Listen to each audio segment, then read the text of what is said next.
கிழக்கு நியூஸ் நேயர்களுக்கு வணக்கம். நான் பத்ரி சேஷாத்ரி.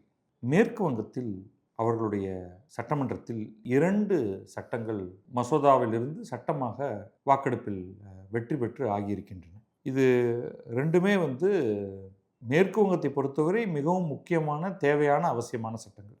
ஒன்று West Bengal public safety and control of anti social activities bill 2026. இது அங்கே சட்டமன்றத்தில் வெற்றி பெற்றதுனால அங்கிருந்து அது கவர்னருக்கு போய் அவர் அதை சைன் பண்ணிட்டாருன்னா அது அதுக்கப்புறமா அரசிதழில் வெளியிட்டாங்கன்னா சட்டம் நடைமுறைக்கு வந்துவிடும். அதுக்கப்புறம் அதுக்கு சில ப்ரொசீஜர்ஸ்லாம் உருவாக்கணும். 2வது West Bengal maintenance of public order amendment bill 2026. இந்த சட்டங்கள் என்ன சொல்லுது, ஏன் இந்த சட்டங்கள் தேவை, எதற்காக இப்பொழுது இருக்கக்கூடிய சுவேந்து அதிகாரி முதல்வர், பாரதிய ஜனதா கட்சியின் முதல்வர் சுவேந்து அதிகாரி இவற்றை கொண்டு வருகிறார். இந்த சட்டத்தை அறிமுகப்படுத்தி பேசும்பொழுது அவர் இது ஏன் கொண்டு வரோம் அப்படிங்கிறதுக்கான ஒரு பின்னணியை விளக்குகிறார். ஆனால் இதில் சர்ச்சைக்குரிய விஷயங்களும் இருக்குது அப்படிங்கிறத நம்ம தெரிஞ்சுக்கணும். ஸோ இதில் 2 பார்ட் நம்ம பார்த்தோம். ஒன்று control of anti social activities, சமூக நலனுக்கு எதிரான செயல்களை செய்பவர்களை கட்டுப்படுத்தும், தடுக்கும் சட்டம். இன்னொன்று மெயின்டெனன்ஸ் ஆஃப் பப்ளிக் ஆர்டர், பொது ஒழுங்கு. அந்த பொது ஒழுங்குக்கு குந்தகம் விளைவிக்கும் செயல்களை தடுத்து நிறுத்துவது. 2க்கும் என்ன வித்தியாசம்? ஒன்று ஒரு கிரிமினல் எலிமெண்ட், ஒரு கெட்ட ஆள் மக்களை அச்சுறுத்தி, தனிநபர்களை அச்சுறுத்தி ரவுடித்தனம் பண்ணுவது. அதுதான் ஆன்டி சோஷியல் ஆக்டிவிட்டீஸ். ரவுடித்தனம் அப்படின்னா ஏதோ சும்மா தெருவில் போந்து அப்படின்னு போட்டு அடிக்கிறது மட்டும் இல்லை. பணம் பறிப்பது, உங்களுடைய பொருளாதார செயல்பாடுகளை கட்டுப்படுத்துவது. இப்போ உதாரணத்துக்கு நம்ம ஊரில் நமக்கு எல்லாருக்கும் தெரிஞ்ச ஒரு விஷயம் இந்த மாமூல் கேட்பது அப்படிங்கிறது. இப்போ தெருவோரத்தில் சாலையோர கடைகள் பார்க்குறீங்க, சாலையோர உணவகங்கள் பார்க்குறீங்க. பொதுவாக நமக்கு தெரிஞ்சது என்னென்னா, நீங்கள் அதுக்கெல்லாம் ஒரு பர்மிஷன் அப்படிங்கிறதுலாம் கிடையாது. இப்போ நீங்கள் சாலையோரத்தில் நீங்கள் அந்த கடையை போட்டிருக்கீங்க, இவர்கள் மாமூல் கேட்பது நம்ம அதை பற்றி கேள்விப்பட்டிருக்கோம். ஒரு ரவுடி நீ இங்கே கடை போடணும்னா மரியாதையாக எனக்கு தினம் இத்தனை ரூபா கொடுத்துடணும், இல்லைனா என்ன பண்ணுவேன்னா என்னுடைய ஆட்களோடு ஒன்று அடித்து போடுவேன், இங்கே இருக்கிற துணிகளெல்லாம், நீ துணி விற்கிறேன்னா துணியை கிழிச்சு போடுவேன், நீ ஒரு உணவு கடை வச்சுருக்கேன்னா உன்னுடைய சட்டி பானை எல்லாத்தையும் புரட்டி கீழே தள்ளி விட்டுருவேன், உன்னை அடித்து நொறுக்கி இந்த இடத்துல நீ கடை போடாத மாதிரி பண்ணிடுவேன். இதெல்லாம் நம்ம கேள்விப்படுறது. இது ஒன்றும் புதிதான விஷயம் கிடையாது. இதெல்லாமே ஆன்டி சோஷியல் இதில் நடக்கும். அதே மாதிரி நீங்கள் ஒரு இடத்துல இருக்கணும்னா நீங்களே ஒரு இடத்த ஆக்கிரமிச்சிருப்பீங்க, நீ அந்த இடத்துல உண்மையாக உன்னை அந்த இடத்த விட்டு தூக்கணும். ஆனால் மாமூல் வாங்கிட்டு சரி நீ இரு, நான் உனக்கு ப்ரொடெக்ஷன் கொடுக்குறேன், இந்த இடத்துல உன்னை யாராவது தொற்றுவாங்களா பார்த்துருவோம், ஆனால் எனக்கு சேர வேண்டியதை நீங்கள் வரிசையாக கொடுத்துக்கிட்டே இருக்கணும். இந்த மாதிரி ஒரு லட்சம் விஷயங்களை சொல்லலாம். இதெல்லாம் நடந்துகிட்டு இருக்கு. இப்போ திரிணாமுல் காங்கிரஸ் ஆட்சியில் இந்த கடந்த 15 ஆண்டுகளில் என்ன நடந்ததுன்னா, அதுக்கு முன்னாடி அந்த கோர் கான்செப்டுக்கு வந்துடுவோம். இதெல்லாம் எப்படி நடக்குதுன்ட்டு. காங்கிரஸ் தன்னுடைய இறுதி காலத்தில் குண்டர்களின் துணையோடு தான் ஆட்சி நடத்தியது. அந்த காங்கிரஸ் தோற்று இடதுசாரிகள் ஜெயிச்ச உடனே குண்டர்கள் என்ன பண்ணிட்டாங்க, அப்படியே கட்சி மாறி இடதுசாரிகளுடைய பக்கம் வந்துட்டாங்க. அடுத்து பல மாமாங்கங்களாக ஆட்சி நடத்தியது இடதுசாரிகள் தான். ஜெயிச்சுக்கிட்டே இருந்தாங்க, எதிர்ப்பே கிடையாது. அவர்களுடைய ஆட்சியிலும் இதே குண்டர்கள் தான் நீக்கமற வேலை செய்துகிட்டு இருந்தாங்க. திரும்ப ஒரு ஆட்சி மாற்றம் வருது. இப்போ திரிணாமுல் காங்கிரஸ் வருது. திரிணாமுல் காங்கிரஸ் ஒரு 15 வருஷமாக குண்டர்கள் என்ன பண்ணிட்டாங்க, காங்கிரஸ்லேருந்து லெஃப்ட்டுக்கு வந்தோம், லெஃப்ட்லேருந்து திரிணாமுலுக்கு வந்துடுவோம் அப்படின்ட்டு அவங்க அதே செயல்முறை. இப்போ கடந்த சில நாட்களில் என்னென்னா, ரயில்வே ஸ்டேஷனுடைய பிளாட்ஃபார்மை ஆக்கிரமித்து, இதெல்லாம் நம்ம ஊரில் நடக்கவே நடக்காது. இந்த மாதிரி ஒரு லாலெஸ்னஸ் கிடையாது. பிளாட்ஃபார்ம் முழுக்க ஆக்கிரமித்து குச்சி குச்சி கடைகளாக வச்சுருக்காங்க. மக்கள் எங்கே பார்த்தாலும் உட்காந்துருக்காங்க. நீங்கள் ட்ரெயினில் ஏறணும்னா உங்களுக்கு இடமே கிடையாது. ஒரு சின்ன கேப் இருக்கும், அதில் நீங்கள் மாட்டுக்கு ட்ரெயினில் ஏறி போயிட்டே இருக்கணும். ஏன்னா அந்த பிளாட்ஃபார்ம் யாருக்கு சொந்தம்? அது மக்கள் தாங்களே தங்களுக்காக எடுத்துக்கொண்டு விட்டார்கள். மக்களில் சில பேர். அது யாருடைய ஒரு ஆதரவோடு நடக்குது? இந்த குண்டர்களோட ஆதரவோடு நடக்குது. அப்போ ஒவ்வொரு ஏரியாவுக்கும் ஒரு சீஃப் குண்டர் இருப்பான். அவன் பணம் கலெக்ட் பண்ணுவான். அவன் தனக்கு கீழே சில ஆட்களை வச்சுருப்பான். போலீஸ் இதில் ஈடுபடாது. போலீஸ் ஈடுபட்டால் போலீஸுக்கும் அடிவதை தான். இதைத்தான் மாற்றுறதுக்காக தான் இந்த anti social activities, control of anti social activities bill வருது. அடுத்தது what is is maintenance of public order bill அப்படின்னு பார்த்தீங்கன்னா, மேற்கு வங்கத்தில் மட்டும் இல்லை, இந்தியா முழுக்கவும் அரசுக்கு எதிரான, மத்திய அரசுக்கு எதிரான, மாநில அரசுக்கு எதிரான மற்றும் பல்வேறு பிரச்சனைகள் தொடர்பாக பேரணிகள் நடக்கும், கூட்டங்கள் நடக்கும், தெருவில் ஊர்வலம் நடக்கும், ஊரடங்கு மாதிரி உங்களுக்கு ஹர்த்தால், ஸ்ட்ரைக் அப்படின்லாம், கடையடைப்பு நடக்கும், தர்ணா, இந்த மாதிரியான பல்வேறு போராட்டங்களை பற்றி நீங்கள் கேள்விப்பட்டிருப்பீங்க. ஆனால் பெங்கால் ஸ்பெஷல் அப்படின்னா என்ன பண்ணுவாங்கன்னா, இப்படி ஒன்று நடக்குதுன்னா வந்து இந்த ஆன்டி சோஷியல் எலிமெண்ட்ஸுக்கும் மற்றவர்களுக்கும் ரொம்ப குஷி. அவங்க இறங்கி வந்து ஒரு 4 பஸ்ஸை பிடிச்சி எரிச்சு விடுறது, 2-3 கவர்மெண்ட் பில்டிங்கை அடித்து உடைக்கிறது அப்படிங்கிறதுல சர்வசாதாரணமாக ஈடுபடுவாங்க. பண்ணிட்டு போயிடுவாங்க. அவங்களுக்கும் ஒன்றாகாது. யாரும் வந்து சிசிடிவி கேமரா ஃபீட் எடுத்து யாரெல்லாம் இதை பண்ணாங்கன்னு பார்த்து அவங்கள பிடிச்சி அவங்கள ஜெயிலில் போடணும் அப்படிங்கிறதெல்லாம் கிடையாது.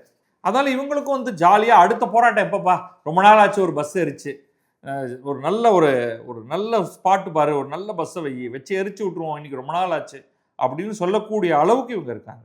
சரி, இந்த பில்லு என்ன பண்ணுது அப்படின்னா, அதுக்கு வந்து சுவேந்து அதிகாரி என்ன சொல்கிறாரு, இதை பற்றி அறிமுகப்படுத்தி பேசும்பொழுது அவர் என்ன சொல்கிறாருன்னா, முந்தைய திரிணாமுல் அரசு ஒழுங்காக இந்தியன் பீனல் கோட் ஐபிசின்னு சொல்லுவோம், அதையும் criminal procedure code CrPC, IPC CrPC, ஆக்சுவலாக அதுக்கு பேர் மாற்றி புது லாஸோ மத்திய அரசு கொண்டு வந்துருச்சு. அதுக்கு பேர் இன்றைக்கி வந்து பிஎன்எஸ் பிஎன்எஸ்எஸ்ன்னு பேர். இன்னும் இவர் வந்து கொஞ்சம் பழைய ஞாபகத்திலே இருக்கார், அதனால தான் ஐபிசி சிஆர்பிசின்னு சொல்கிறாரு. அதெல்லாம் இன்றைக்கி மாறி போயிடுச்சு. பாரதிய நியாய சங்கீதா அப்படிங்கிறது வந்து ஐபிசியை மாற்றி பிஎன்எஸ் அப்படின்னு கொண்டு வந்தாச்சு. அதே மாதிரி கிரிமினல் ப்ரொசீஜர் கோடுக்கு Bharatiya Nagarik Suraksha Sanhita BNSS. So BNS BNSS அப்படின்னு நம்ம ஈஸியாக ஞாபகம் வச்சுக்கலாம். அது வந்துருச்சு. அது அவங்க ஒழுங்காக பண்ணியிருந்தாங்கன்னா நாங்கள் இந்த சட்டங்களை கொண்டு வந்திருக்க வேண்டியதில்லை அப்படின்னு சொல்கிறாரு. அது உண்மை இல்லை. ஏன்னா இவர் இந்த சட்டத்தை இன்றைக்கி அறிமுகப்படுத்தி புதுசாக கொண்டு வரணுங்கிற அவசியமே இல்லையே. இவர் பிஎன்எஸ்ஸையும் பிஎன்எஸ்எஸ்ஸையும் ஒழுங்காக பண்ணாலே போதுமே. ஆனால் எப்போ புது சட்டங்கள் வருதோ நீங்கள் உடனே தெரிஞ்சுக்க வேண்டியது, அதில் பிஎன்எஸ்லையும் பிஎன்எஸ்எஸ்லையும் இருக்கிறத விட ஹார்ஷான ப்ரொவிஷன் வருதுன்னு அர்த்தம். அதுக்காக தான் புது சட்டங்கள் வருது. இல்லைன்னா அது ஏற்கனவே பிஎன்எஸ்ஸும் பிஎன்எஸ்எஸ்லையும் இருக்கிற மாதிரி தண்டனையை கொடுத்துட்டு போயிடலாமே. இதில் பார்த்தீங்கன்னா control of anti social activities bill என்ன பண்ணுறாங்கன்னா, it allows preventive detention of potential violators for up to a year. அதாவது இது வந்து நம்ம ஊரில் கூண்டாஸ் ஆக்ட்னு சொல்கிறோம் இல்லையா, அதுதான் இது. ப்ரிவென்டிவ் அரெஸ்ட் அப்படின்னு சொல்கிறது. இதில் ப்ரிவென்டிவ் டிடென்ஷன் அப்படின்னா என்ன, இது ட்ரக்கோனியன். ஒரு ஆள் வந்து ஒரு குற்றச்செயலை செய்ய போகிறார் அப்படின்னு அரசு முடிவெடுத்து அவரை தூக்கி இந்த anti social activities, control of anti social activities சட்டம் அப்படின்னு அவரை தூக்கி நீங்கள் ஜெயிலில் போட்டுடலாம். அவர் ஒன்றும் குற்றத்தையே செய்யலை. குற்றத்தை செய்வதற்கு முன்னாலேயே அவரை தூக்கி உள்ளே போடலாம். இது பிஎன்எஸ்லையும் பிஎன்எஸ்எஸ்லையும் முடியாது. அதனால தான் தமிழ்நாட்டை எடுத்துக்கொண்டால் இது ஈக்குவலண்ட் பிஎன்எஸ் பிஎன்எஸ்எஸ்ல முடியாத காரணத்தினால ஒருவர் அரெஸ்ட் பண்ணதுக்கு பிறகு கூண்டாஸ் ஆக்ட் அது மேலே போடுறாங்க. இவர் ஹேபிச்சுவல் அஃபெண்டர், திரும்ப திரும்ப திரும்ப குற்றத்தை செய்து கொண்டிருக்கிறார், இவரை வெளியில் விட்டால் மீண்டும் ஒரு குற்றத்தை செய்வார், அந்த குற்றத்தை குறைக்கும் விதமாக இவரை ஒரு ஆண்டுக்கு வெளியில் வர முடியாத மாதிரி, பிணையில் வெளியே போக முடியாத மாதிரி இவரை ஓராண்டுக்கு சிறையில் வைத்திருக்கிறோம் அப்படிங்கிறது. This is draconian. என்னை பொறுத்த வரைக்கும் இது அன்அக்செப்டபிள் சட்டம்.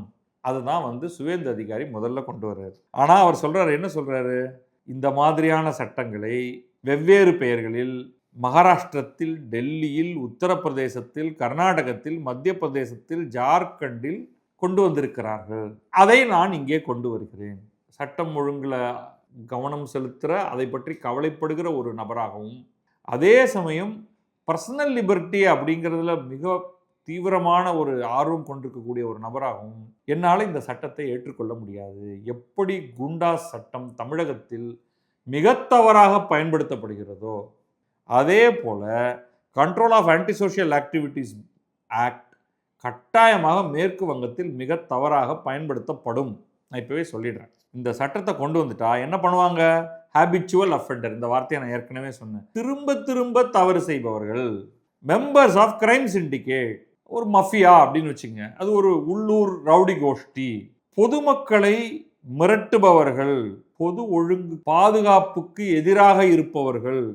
யாரு, நான் அப்படி எழுதி விட்டுவேனா, நான் பொதுமக்களின் பாதுகாப்புக்கு எதிரானவன் அப்படின்னு சொல்லுவேனா, அரசு சொல்லும், அவனை தூக்கி உள்ளே போடுவியா, ரொம்ப தொல்லை கொடுக்குறான் அப்படின்னு. அது சரியான மெத்தட் கிடையாது. அவன் தவறு செய்கிறான்னா அந்த தவறை ஒழுங்காக நீங்கள் சரியான சட்டத்தின் அடிப்படையில், பிஎன்எஸ்எஸ்ஸின் அடிப்படையில், ஏன் இத்தனை ஸ்டேட் இதை கொண்டு வந்திருக்கு, ஏன் தமிழ்நாட்டில் கூண்டா சட்டம் இருக்குது, அது பிஎன்எஸ்எஸ்க்கு வெளியில். கூண்டாஸ் ஆக்ட் வந்து தமிழ்நாட்டுக்கு மட்டும்தான். இப்போ இவர் கொண்டு வந்திருக்கிற சுவேந்து அதிகாரி கொண்டு வந்திருக்கிற control of anti social activities bill சட்டமாக மாறியதற்கு பிறகு மேற்கு வங்கத்துக்கு மட்டும்தான் அது செயல்படுத்தப்படும். அப்போ இதை இவங்க கொண்டு வரதுக்கான காரணமே பிஎன்எஸ்ஸும் போதவில்லை அப்படிங்கிறதுனால. முன் காலத்துலலாம் நம்ம வந்து தடா அப்படின்னு கேள்விப்பட்டிருப்பீங்க, போட்டா அப்படின்னு கேள்விப்பட்டிருப்பீங்க. சோ மச் சோ தட் அந்த சட்டத்தை பயன்படுத்தி அந்த சட்டங்கள்லாம் பின்னாடி மத்திய அரசாலேயே பின்வாங்கப்பட்டன. அதை எடுத்துக்கிட்டாங்க, அதை அழிச்சிட்டாங்க. அதனால தான் வந்து நம்ம ஊரில் வந்து நீங்கள் வந்து தடா பெரியசாமி, பொட்டா வைகோ பொட்டாவில் போயிட்டு வந்தார். ஆனால் அவர் அதை முன்னாடி போட்டுக்கல. ஆனால் அவர் கட்சியில் சேர்ந்த ஒருத்தர் பொட்டா அழகு சுந்தரம் அப்படின்னு அதையே வந்து தங்களுடைய ஒரு பெருமையாக அவங்க வந்து ஒரு பேட்ஜாக போட்டுப்பாங்க. பொட்டா சட்டத்தில் நான் சிறைக்கு போயிட்டு வந்தேன்டா, தடா சட்டத்தில் என்ன தூக்கி உள்ளே போட்டாங்கடா அப்படிங்கிறத வந்து பெருமையாக சொல்லக்கூடிய அளவுக்கு அதை வந்து பொலிட்டிக்கல் பிரிசனர்ஸ்க்கெல்லாம், பொலிட்டிக்கல் ஆட்கள் மீதெல்லாம் அதை போடுவாங்க. அப்போ ஈஸியாக நீங்கள் வந்து திரிணாமுல் காங்கிரஸ்லேருந்து ஒரு 10 பேரை தூக்கி இந்த பில்லு இந்த சட்டத்தை பயன்படுத்தி உள்ளே தூக்கி போடலாம். ஏன்னா அவங்கெல்லாம் மோசமான ஆளுங்க அப்படின்னு சொல்லி. ஸோ இதை நான் கடுமையாக எதிர்க்கிறேன், அது முன்னாடியே சொல்லிடுறேன்.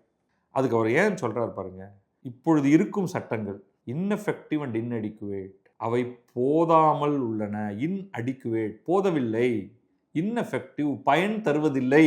இந்த மோசமான ஆட்களை பிடிச்சி உள்ள போடுறதுக்கு இவை பயன் தருவதில்லை என்பதால் அது இந்தியா முழுமைக்கும் மத்திய அரசு கொண்டு வந்திருக்கிற பிஎன்எஸ்எஸும் பயன் தரலை அப்படிங்கிறாங்க. அதனால நாங்க இந்த control of anti social activity சட்டத்தை கொண்டு வருகிறோம், சட்டம் ஒழுங்கை பாதுகாப்பதற்காக கொண்டு வருகிறோம் அப்படின்னு சொல்றாங்க. அதுக்கப்புறமா மேற்கு வங்க மக்கள் தான் இதை எப்படி எதிர்கொள்றது அப்படிங்கிறத அவங்க தான் முடிவு பண்ணணும். இதில் யார் யாருக்கெல்லாம் என்னென்ன பண்ணுவாங்க, எப்படிப்பட்டவர்கள், மக்களிடையே பயத்தை உண்டு பண்ணுபவர்கள், பதற்றத்தை ஏற்படுத்துபவர்கள், பாதுகாப்பின்மையை உருவாக்குபவர்கள், பொது ஒழுங்கை குலைப்பவர்கள், லைஃப் அண்ட் ப்ராப்பர்ட்டி ஆஃப் அதாவது உயிருக்கும் உடைமைக்கும் அச்சுறுத்தல் விளைவிப்பவர்கள், நியாயமாக நடந்து கொண்டிருக்கக்கூடிய தொழில்களை தடுத்து நிறுத்துபவர்கள். இப்போ திடீர்னு என்ன பண்ணிடுவாங்க, நம்ம ஊரில் சினிமாவில் பார்ப்போம், நம்ம ஒரு 4-5 பேர் தட ஓடி வருவாங்க, எல்லாம் அப்பாவியாக சில பேர் கடன் நடத்திட்டு இருப்பாங்க. இவன் அவன் ஷட்டரை வந்து டர்ன்னு இழுத்து மூடுவான், ஓடு ஓடு ஓடு அப்படின்னு அவன் கண்ணாடி பாட்டிலில் வச்சிருக்கிறத ஒரு அடி அடித்து உடைச்சிட்டு, எங்களுடைய தலைவர் சாதி கட்சி தலைவரை கைது பண்ணிட்டாங்க, நீங்கள் என்ன கடன் நடத்துறீங்களா, அவங்க பேர் சாதி கட்சி தலைவர் அப்படியே தான் சொல்லுவான், கட்சி பேர் சாதி கட்சி. தமிழ் சினிமா எல்லாத்துலேயும் பார்த்துருப்பீங்க இது. அந்த மாதிரியான சட்டத்துக்கு உட்பட்டு தொழில் செய்பவர்களை தடுத்தல், இல்லீகல் மைனிங், இது வந்து சட்டத்துக்கு புறம்பாக கனிம வளங்களை தோண்டி எடுப்பவர்கள், மண்ணை தோண்டி எடுப்பவர்கள், பார்த்தா நம்ம ஊரில் அப்படியே அப்ளை பண்ணலாம் போல இருக்கு. இது மாதிரி காட்டு வளத்தை, கான் உயிர்களை, காட்டில் இருக்கக்கூடிய யானை போன்றவற்றை, அல்லது அவங்க ஊரை எடுத்துக்கிட்டால் காண்டாமிருகத்தையும் எடுத்துக்க வேண்டியிருக்கும். அந்த அசாமில், பட் அந்த பார்டரில் உங்களுக்கு வந்து ஒரு பெரிய சுந்தர்பன காடுகள் அப்படிங்கிற ஒரு பெரும் காட்டுக்கு சொந்தக்காரர்கள் மேற்கு வங்கத்தில். அந்த காடுகளில் இருக்கக்கூடிய உயிரினங்களுக்கு தீங்கு விளைவிப்பவர்கள், அவங்க அத்தனை பேர் மேலேயும் இந்த சட்டத்தை பாய்ச்ச போகிறோம் அப்படிங்கிறாங்க. கேட்கும்பொழுது உங்களுக்கு வந்து என்னங்க கரெக்டு தானேங்க, சட்டத்துக்கு உட்பட்டு நடக்கிறவனுக்கு எதுக்கு இந்த பிரச்சனை அப்படின்னு. ஆனால் இது போன்ற சட்டங்கள் எல்லாமே யார் யார் மீதோ தான் பாய்ந்திருக்கு. அதை நம்ம கடந்த பல ஆண்டுகளில் பார்த்துருக்கோம். பாரதிய ஜனதா இதை நியாயமாக நடக்கும் அப்படிங்கிறதுக்கு என்ன நம்பிக்கை இருக்குது மேற்கு வங்கத்தில்? ஸோ இது எல்லாமே பிரச்சனை. இப்போ அடுத்தது வந்துடும். ஸோ இது ஒரு ப்ரிவென்டிவ் அரெஸ்ட்டை பற்றி நம்ம டீட்டெயில்டாக ஒரு இன்டர்வியூ ஒன்று பண்ணியிருக்கோம். அது நம்முடைய சகோதர சேனலான தமிழலையில் அது நம்ம கொண்டு வந்திருக்கோம் அப்படின்னு நினைக்கிறேன். அது பாருங்கள், முடிஞ்சால் அதோடைய லிங்க் தரேன். நம்ம maintenance of public order bill, இது 2வது சட்டம் கொண்டு வந்திருக்காங்க இல்லையா, அது என்ன பண்ணுதுன்னா பொது சொத்தை அழிப்பவர்கள் மீதான சட்டம். அது எப்போ யூஸ்வலாக என்ன நடக்கும்னா, கூட்டம் வன்முறையாக மாறுகிறது, மாப். இங்கே தெருவில் வந்து ஒழிக வாழ்க கோஷம் போட்டுக்கிட்டே வரீங்க, திடீர்னு ஒரு பஸ்ஸை பிடிச்சி எரிக்கிறது, ஒரு கட்டடத்தை போட்டு உடைக்கிறது, பிஸ்னஸஸை அழிக்கிறது, ஓரமாக இருக்கிற அப்பாவி கடைக்காரனை போட்டு 4 சாத்துறது, வண்டியில் வந்துகிட்டு இருக்கிற ஒருத்தனை வந்து நீ இந்த பக்கமாக வண்டியில் போகக்கூடாதுன்னு சொல்லி அவனை போட்டு அடிக்கிறது, அவனுடைய வண்டியை பிடிச்சி கீழே போட்டு மிதித்து நாசமாக்குறது.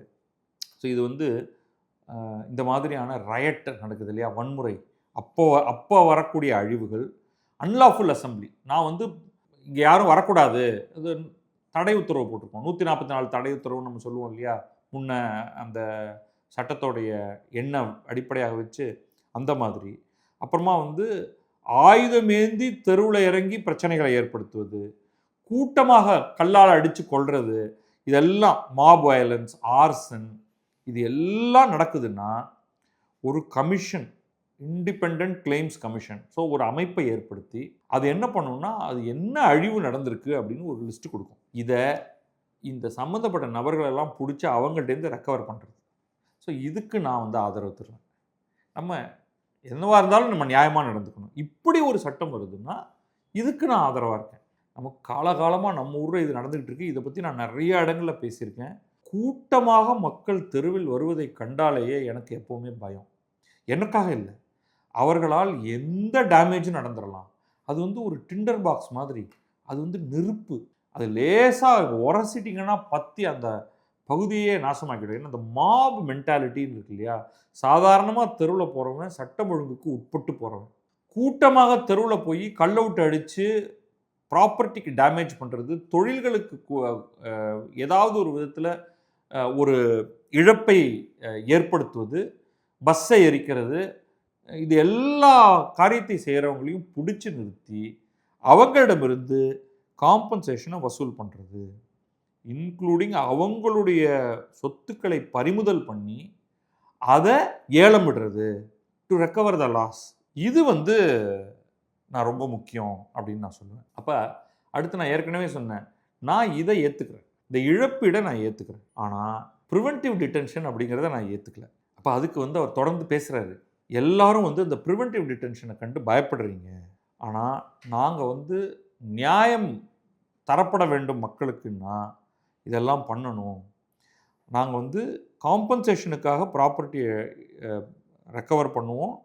இதில் எந்த இடத்துலையும் நாங்கள் இதை வயலேட் பண்ண மாட்டோம். இந்த சட்டங்களை எல்லாம் குண்டர்களுக்கு எதிராகத்தான் பயன்படுத்துவோம், எகெயின்ஸ்ட் குண்டாஸ் அப்படின்னே சொல்கிறாரு. அதுக்கப்புறம் இன்னும் நிறைய பேசுகிறார் அவர். யார் இதுக்கெல்லாம் காரணம்னு சொல்கிறாரு. நான் முன்னாடியே நானே சொல்லிட்டேன். இத்தனைக்கும் காரணம் வந்து திரிணாமுல் காங்கிரஸும் சிபிஎம்மும் தான். அதை நான் முழுமையாக ஒத்துக்கிறேன். ஆனால் அதில் நான் ஒரு அப்டேட் கொடுக்குறேன். இத்தனைக்கும் காரணத்துக்குமான ஆதி காரணம்ங்கிறது வந்து காங்கிரஸ் தான். காங்கிரஸ் எமர்ஜென்சி காலகட்டத்தில் மேற்கு வங்கத்தில் பண்ணாத அட்டூழியம் கிடையாது. அங்கிருந்து தொடங்கித்தான் பொலிட்டிக்கல் வயலன்ஸுங்கிறதுக்கான ஆதாரமே காங்கிரஸ் தான். அவர்களிடமிருந்து தான் அந்த பொலிட்டிக்கல் வயலன்ஸ் அப்படிங்கிறத கம்யூனிஸ்ட் கட்சி பெற்றது. அதை திரிணாமுல் காங்கிரஸுக்கு கொடுத்தது. அது தடுத்து நிறுத்தப்பட வேண்டும். பாரதிய ஜனதா அதை தடுத்து நிறுத்தினால் நான் மகிழ்வேன். ஆனால் அதற்காக எக்ஸ்ட்ரீம் ஒரு மெஷர்ஸ் எடுக்கக்கூடாது. ப்ரிவென்டிவ் அரெஸ்ட் நான் ஒரு காலத்திலும் நான் சப்போர்ட் பண்ண மாட்டேன். அப்புறம் இதெல்லாம் எப்படி வந்து இதெல்லாம் வந்ததுன்ட்டு சொல்லிவிட்டு அவர் ஒரு சில விஷயங்கள் சொல்கிறாரு. அது இன்னொரு பிரச்சனை எனக்கு. இப்போ அவர் சொல்கிறாரு, ஸ்பெசிஃபிக்காக சில ரைட்ஸை பற்றியெல்லாம் குறிப்பிடும்பொழுது ஆன்டி சிஏஏ ப்ரொட்டஸ்ட், இந்த சிஏஏ சட்டங்களுக்காக சிட்டிசன்ஷிப் அமெண்ட்மெண்ட் ஆக்ட், இந்தியாவின் எல்லைப்புறத்தில் இருக்கக்கூடிய சில நாடுகளிலிருந்து இந்துக்கள் மட்டும் இல்லை, முஸ்லீம் அல்லாதவர்கள், இந்து, ஜெயின், புத்திஸ்ட், கிறிஸ்டியன், இவர்கள் பார்சி, இவர்கள் எல்லாம் புகலிடம் தேடி இந்தியாவுக்குள் வரும்பொழுது அது ஒரு குறிப்பிட்ட டைம் பீரியடில் அவர்களை வெகு சீக்கிரமாக இந்திய குடிமக்களாக ஆக்குவதற்கான ஒரு சட்டம். அந்த பீரியடே லிமிட்டட். இது ஒரு பெரிய சட்டமே கிடையாது. ஆனால் இது வந்து ஒரு பெரிய ஒரு ப்ரெஷரை ஏற்படுத்தி இந்தியா முழுமைக்கும் பல போராட்டங்கள் நடந்தன. இந்த போராட்டத்தில் சில மாநிலங்களில் வன்முறை வெடித்தது. நிறைய சொத்துக்கள், பொது சொத்துக்கள் நாசமாயின, தனி சொத்துக்களும் நாசமாயின. அதே மாதிரி வந்து இப்போ இந்த ப்ரொட்டஸ்ட்டை யார் பண்ணா அப்படின்னா நம்ம சொல்லிடலாம், பெரும்பாலும் முஸ்லீம்கள். அதே மாதிரி வந்து பிஜேபியோட இதெல்லாம் வந்து சுவேந்து அதிகாரி சீஃப் மினிஸ்டரே சொல்கிறது. இதெல்லாம் நூபுர் சர்மா அப்படின்னு பாரதிய ஜனதாவுடைய ஒரு நேஷனல் ஸ்போக்ஸ் பர்சன் இருந்தாங்க. அவங்க வந்து ஒரு தொலைக்காட்சி நிகழ்ச்சியில் குரானை பற்றி ஒரு சில வார்த்தைகளை சொல்லிட்டாங்க.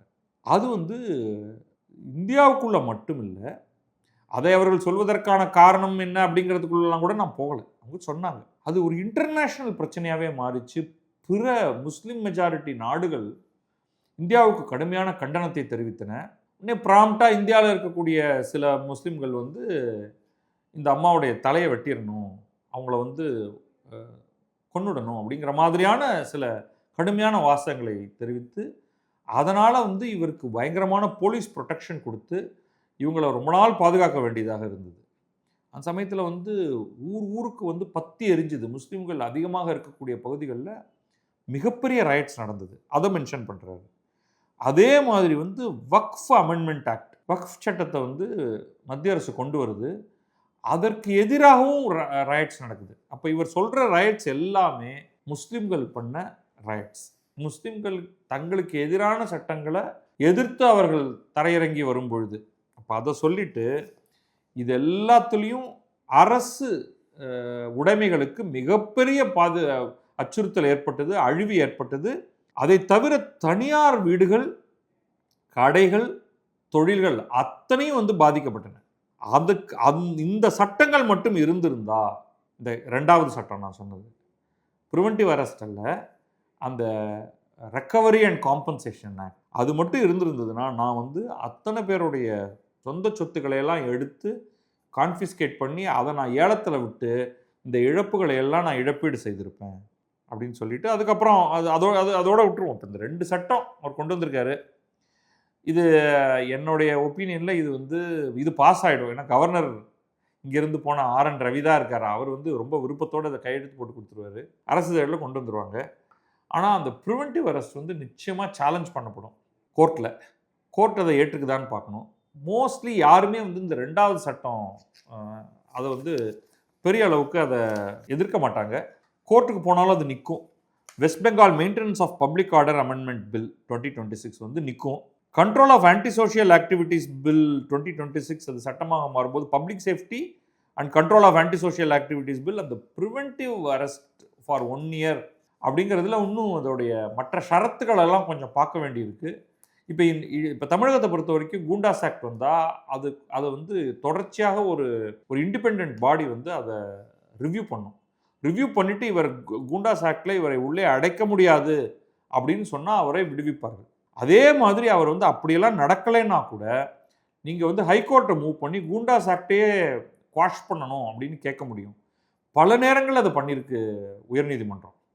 இந்த இடத்துல கூண்டாஸ் ஆக்ட் போடவே முடியாது. இன்ஃபேக்ட் இப்பொழுது directorate of vigilance and anti கரப்ஷனுடைய தலைவராக இருக்கக்கூடிய அருண் IPS அவர்கள் சென்னை போலீஸ் கமிஷனராக இருந்த பொழுது அவர் போட்ட 2 கூண்டாஸ் ஆக்ட் வந்து உயர்நீதிமன்றம் ரத்து செய்து இது வந்து இவர் கூண்டாஸ் ஆக்ட் போடுவதற்கான கேஸே இல்லை, இது அதை மீறி அவர் பண்ணியிருக்காரு அப்படின்னு.